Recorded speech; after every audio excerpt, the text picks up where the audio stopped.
Bonjour à tous et bienvenue sur la chaîne Food Pâtisserie. On se retrouve aujourd'hui pour une nouvelle recette. Cette recette, ça sera l'astuce numéro 2. Aujourd'hui, on va réaliser du caramel au beurre salé.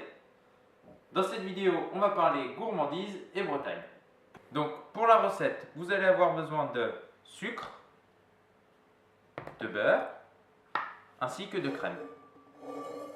Avant de passer à la recette, on va s'intéresser un petit peu aux origines du caramel au beurre salé. Donc pour commencer, on va s'intéresser aux origines du beurre salé.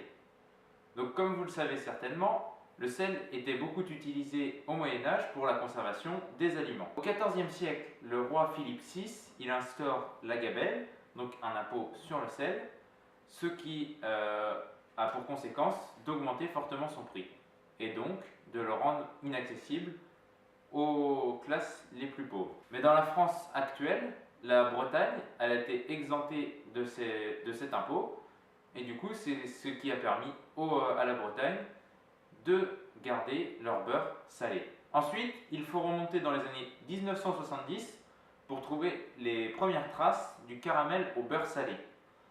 À la base, ce caramel était un bonbon créé par le chocolatier Henri Leroux. Donc aujourd'hui, le caramel au beurre salé, il se décline sous plusieurs formes.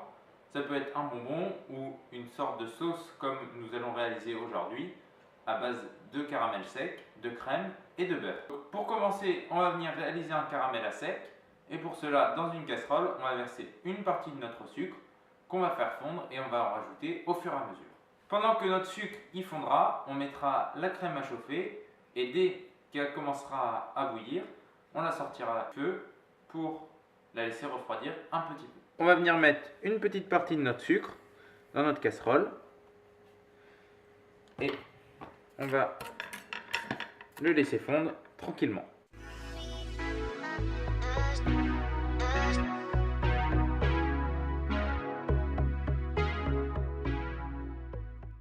fois que votre première dose de sucre a commencé à bien être fondue, on va en rajouter. Et on va faire ça plusieurs fois jusqu'à temps qu'il n'y ait plus de sucre.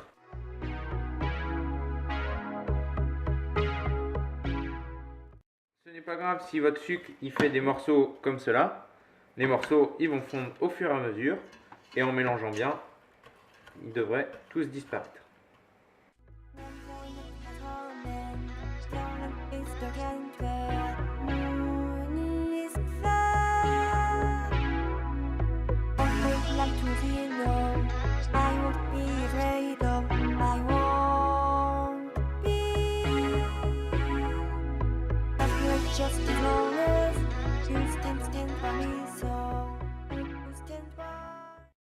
La crème qu'on avait mis à bouillir, on voit bien qu'elle commence à frémir gentiment. On va pouvoir la sortir du feu et la laisser refroidir un petit peu. Pendant ce temps, on voit bien aussi que notre caramel, les morceaux de sucre, ils commencent à fondre de plus en plus. Il commence aussi à prendre une jolie couleur, notre caramel. Donc là, il va bientôt être prêt. Notre caramel, il est prêt. On voit bien, il n'y a plus aucun morceau de sucre. On va pouvoir le déglacer avec la crème chaude. Et on va maintenant le mélanger à l'aide d'un fouet. Donc pour le déglacer, on va le sortir du feu. Et on va rajouter un petit peu de crème dedans.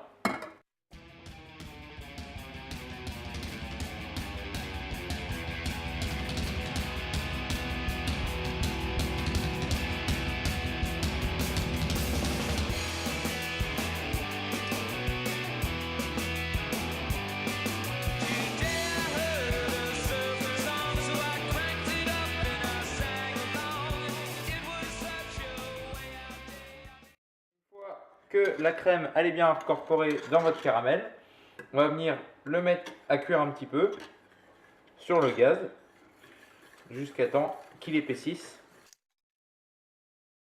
Une fois que votre caramel il a légèrement épaissi, on va venir rajouter les dés de beurre. Et là, on va bien mélanger jusqu'à temps que le beurre il soit bien incorporé.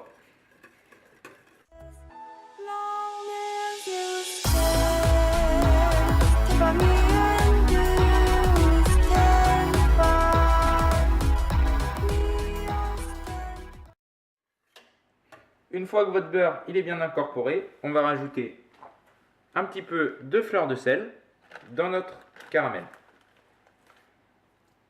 Donc là, vous en mettez selon votre goût.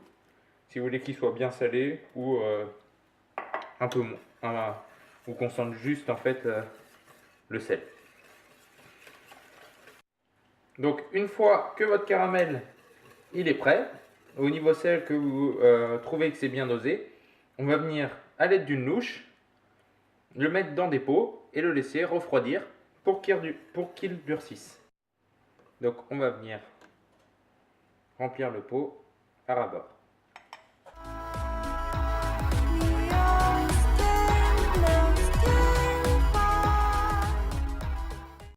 Une fois qu'il commence à prendre, vous devez obtenir quelque chose de vraiment très crémeux, comme ceci. Donc on voit bien, il a une belle couleur, il n'est pas trop foncé mais il n'est pas trop clair non plus. Donc il est brillant aussi, comme vous pouvez le voir. Il est vraiment nickel. La consistance elle est bien aussi. Ce caramel là, vous pouvez le garder plusieurs mois à température ambiante. Et une fois que vous ouvrez vos pots, il vous suffit de les laisser à température ambiante, car si vous les mettez au frigo, ils risquent de trop redurcir et de cristalliser. Je vous dis merci d'avoir regardé cette deuxième astuce. Je vous dis à une prochaine vidéo. A plus!